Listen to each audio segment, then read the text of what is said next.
Pria yang kaya raya ini sedang pura-pura miskin.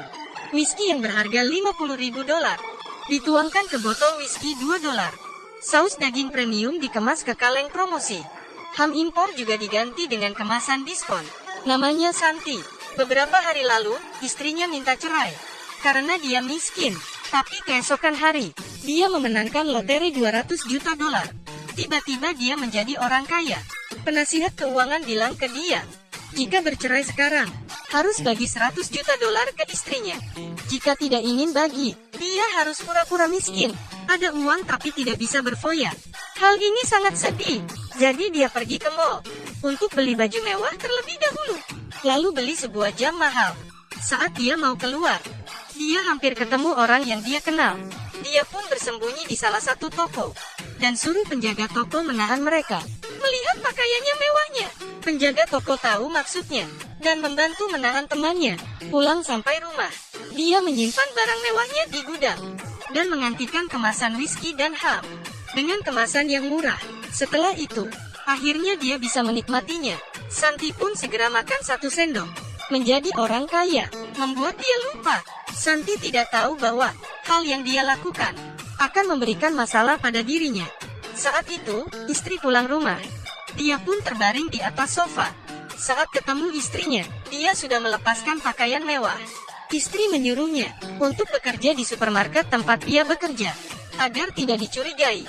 Santi pun setuju, tapi tanpa diketahuinya, bos supermarket itu adalah musuh dia saat masih sekolah, Marcos. Marcos terus mengejek Santi, tapi demi $200 juta, Santi pun menahan diri.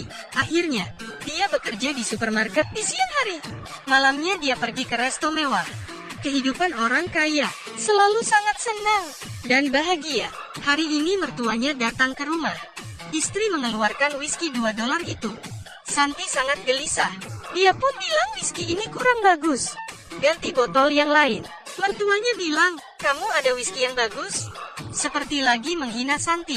Tapi saat dia minum, Santi hampir ketahuan. Karena rasa ini sama seperti rasa whisky. Saat mertuanya menghadiri pesta orang kaya, melihat bapak yang suka, istrinya memberikan beberapa botol. Santi pun sangat sakit hati. Dia pun mengangkat gelas minum, dan tidak sengaja jam mahalnya kelihatan. Mertua pun mengetahuinya. Santi pun bilang, ini jam palsu. Satu buah cuma $10. Mertuanya pun memberikan $100. Saya beli 10. Saat itu, suara telepon berbunyi. Handphone baru yang dibeli secara diam-diam. Lupa dimatikan. Mampus sudah. Semua orang bilang bukan suara handphonenya. Tapi Santi tidak berani untuk mengeluarkan handphone barunya. Saat hampir ketahuan, dia tiba-tiba bilang soal perceraian mereka ke mertua dia untuk mengarahkan perhatian orang lain. Dan hal ini membuat istrinya marah. Dia menggunakan vas bunga, dilempar ke mobil bos, lalu merusak mobil dengan kunci. Mobil pun mengeluarkan suara, tapi dia masih emosi. Terakhir dengan pisau, dia menusuk ban mobil sebanyak 2 kali. Saat itu juga, alarm tiba-tiba berhenti. Rupanya dia salah menghancurkan mobil. Dia adalah Santi. Dia baru memenangkan loteri $200 juta. Tapi istrinya minta ceria sebelum dia menang loteri, agar istri tidak mendapatkan separuhnya. Penasihat keuangan suruh dia pura-pura miskin. Santi sebenarnya tidak ingin membohongi istrinya, tapi saat keluar dari resto, dia bertemu dengan istri, bersama dengan bosnya, Marcos. Santi sangat kaget. Jika istrinya tahu dia datang ke resto mahal, maka akan ketahuan. Dia segera berpura-pura menjadi satpam. Istri pun tidak mencurigainya. Dia rasa suaminya datang ke resto mahal hanya untuk mengemis makanan. Setelah mereka masuk, Santi merusak mobil mewah Marcos dengan pot bunga. Tapi rupanya dia merusakkan mobil yang salah. Santi sangat marah dan memutuskan untuk pura-pura miskin dan tidak akan berbagi dengan istrinya. Agar tidak kelihatan seperti orang kaya, dia harus tetap bekerja di supermarket Marcos. Hari itu, dia memakai mobil mewah ke supermarket untuk bekerja. Supir tiba-tiba ke pom bensin, dan petugas di situ adalah teman baiknya si gendut. Mereka pun bertatapan.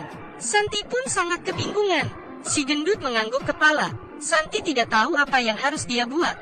Apa dia harus jujur saat dia sudah tidak bisa pura-pura? Si Gendung menggunakan tangan untuk mengatur rambutnya. Setelah hal itu, Santi pun sampai di supermarket.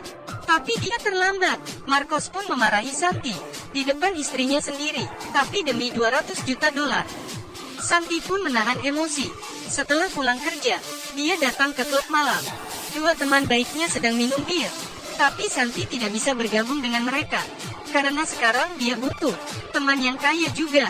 Sampai di rumah dia pun terpikir, jika membuat dua temannya kaya, maka sudah ada teman. Keesokan hari, mobil mewah parkir di depan pom bensin si Gendut. Seorang broker terkenal memintanya menjadi model kacamata.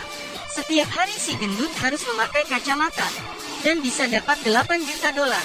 Seterusnya, teman yang lain juga dapat warisan 8 juta dolar. Setelah itu, Santi pun pergi ke klub malam. Kedua teman baiknya tidak membuat dia kecewa. Mereka mulai meremehkan Santi. Dan juga, mereka tidak mau bilang ke Santi soal kekayaan mereka. Santi akhirnya pergi main golf. Penasihat keuangan bilang ke dia, Marcos sudah menggadaikan supermarket ke bank. Dia sudah bangkrut. Tiba-tiba saja, Marcos muncul di hadapan mereka. Santi pura-pura menjadi pekerja biasa. Tapi jam ini dia seharusnya bekerja di supermarket. Santi pun mengaku ini adalah kerja sampingan. Tapi Marcos pun memecatnya langsung.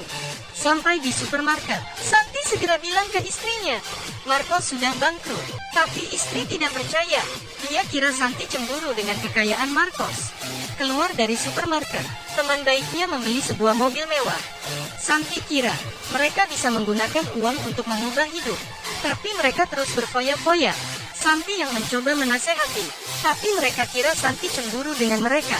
Akhirnya Santi pun jujur ke mereka. Malam itu, 3 teman baiknya datang ke pesta Santi. Setelah beberapa bulan, akhir Santi bisa menikmati kehidupan orang kaya. Keesokan hari, istrinya mendapatkan telepon. Supermarket akan bangkrut. Santi pun mengundangnya untuk makan malam bersama. Dia ingin jujur dan tidak ingin bercerai. Santi mengundang koki terkenal untuk membuat makan malam mewah. Setelah makan malam, Santi pun jujur mengenai hal dia menang lotre 2 juta dolar. Istrinya mengira dia berbohong, tapi saat dia melihat gudang yang direnovasi menjadi resto mewah, dia pun percaya. Tapi istrinya sangat marah. Kamu membohongi saya. Santi sangat bingung. Tidak ada uang mau cerai. Ada uang pun mau cerai. Kenapa wanita itu susah dimengerti? Keesokan hari, istrinya mendapatkan transferan 1 juta dolar. Santi juga mengirimkan dokumen penceraian. Istrinya pun menerima telepon. Supermarket dibeli oleh orang kaya dan dibuka kembali. Penasihat keuangan menggantikan Santi, menuliskan nama istrinya sebagai kepemilikan. Dan Santi pergi ke bandara sendiri. Dia mau meninggalkan kota itu dan melalui kehidupan dia sendiri. Istrinya pun pergi ke bandara. Dia pun menemui Santi. Dia pun menamparnya, membuat Santi kesakitan. Dan juga bilang, jika kamu pakai 100 juta dolar untuk mendapatkan saya, maka kamu sudah salah.